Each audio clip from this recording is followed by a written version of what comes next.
যোৱা বছৰ মানে 2023 চনৰ নৱেম্বৰ মাহৰ 19 তাৰিখে এই জীৱকণ অকণমানি জীৱকণ আমাৰ মাজলৈ আহিছিলে। মোৰ কলিজাকণ আমাৰ মাজলৈ আহিছিল আৰু ভগৱানে বহুত ডাঙৰ উপহাৰ এটা দিছিলে। সেইদিনা আমাক মা দেউতা হোৱাৰ আশীৰ্বাদ দিছিলে। আজি হৈছে মোৰ ছোৱালীজনীৰ জন্মদিন। আজি নৱেম্বৰ 19 তাৰিখ আৰু এটা বছৰ পাৰ কৰিলে আজি তাই বহুত দুখ কষ্টৰ মাজত পাৰ হৈছে আমাৰ এই বছৰটো।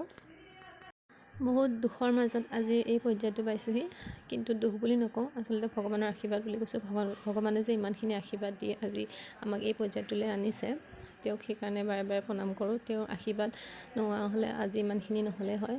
তেওঁৰ সহায় আছে কাৰণে আজি ইমানখিনি পাইছোঁহি। ভগৱানে ইমানখিনি সহায় কৰি আছে আৰু এটাই বিশ্বাস যে ভগৱানে সহায় কৰিয়ে যাব। আৰু তাই জন্মদিন বুলি আহিলোঁ মন্দিৰলৈ, আৰু এইফালে আমি ভাবিলোঁ দেৱক, যিহেতু তাৰ স্কুলো আছে, গতিকে তাক থ'বলৈ আহিলোঁ। থৈ আমি আহিলোঁ প্ৰথম কৃষ্ণ মন্দিৰ, কিন্তু তাত ভিডিঅ' কৰা নহ'লে। তাৰপিছত আহিলোঁ আমি শিৱ মন্দিৰলৈ।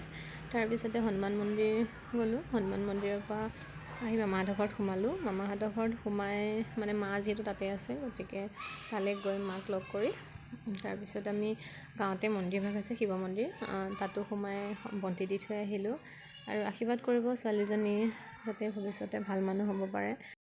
জন্মৰ পৰা বহুত কষ্টৰে ডাঙৰ হৈছে তাই, গতিকে আহিবলগীয়া দিনবোৰ যাতে তাই ভালে কুশলে যাওক, আশীৰ্বাদ কৰিব আপোনালোকে সকলেও। আৰু ভাল মানুহ হওক, সৎ মানুহ হওক, সেইটোৱে ভগৱানৰ ওচৰত প্ৰাৰ্থনা। ভালে থাকক তাই সদায়। যেনেদৰে মৰম আদৰ পাইছে, ঠিক তেনেদৰে কিছুমান আপোন মানুহৰ পৰা অৱহেলা অনাদৰো পাইছে এতিয়াই।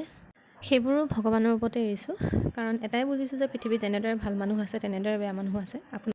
আৰু আমি মাক দেউতাকহাল আছোঁ যেতিয়া যিমান পাৰোঁ তাইক মৰম আদৰত ৰাখিবলৈ চেষ্টা কৰি যাম। গতিকে ভালে থাকক তাই সদায়, সেইটোৱে আমাৰ ভগৱানৰ ওচৰত প্ৰাৰ্থনা। আৰু বাকী আজিৰ ভিডিঅ'টো ইমানতে সামৰিলোঁ। ছোৱালীজনীক আশীৰ্বাদ দিব, মৰম দিব। নতুন এটা ভিডিঅ'ত আকৌ লগ পাম। আজিলৈ বাই।